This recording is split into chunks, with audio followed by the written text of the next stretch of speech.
আমার নাম সুপর্ণা ঘোষ। আমি ক্লাস 12 এর স্টুডেন্ট। আমার বাড়ি ক্যানিং। এই সবুজ সাথী পাওয়ার জন্য আমাদের খুবই উপকার হয়েছে।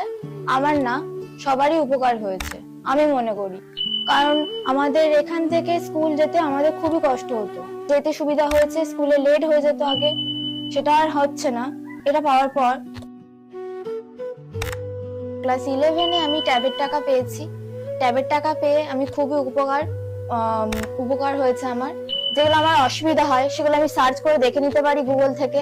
অনেক কিছুই মানে অনেক রকমই অ্যাপ আছে পড়াশোনার, যাতে আমার পড়াশোনা করতে সুবিধা হয়। আমি একজন মেয়ে হয়ে আমি মনে করি মমতা ব্যানার্জি আমাদের পাশে যতটা দাঁড়িয়েছে ততটা কেউ দাঁড়াতে পারবে না।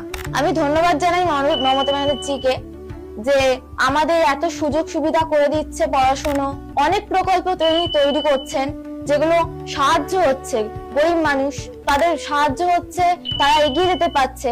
আমি মেয়ে হয়ে, একটা গরিব ফ্যামিলির মেয়ে হয়ে বলছি যে এই যে ট্যাবের টাকা, সবুজ সাথী, কন্যাশ্রী, রূপশ্রী, যুবশ্রী এই যে পাচ্ছি, তাতে আমাদের খুবই উপকার হচ্ছে, যা আমাদের আগের চলার পথে, আমাদের জীবন গড়ার পথে অনেক উপকার করে তুলছে। আমি ধন্যবাদ জানাই মমতা ব্যানার্জিকে।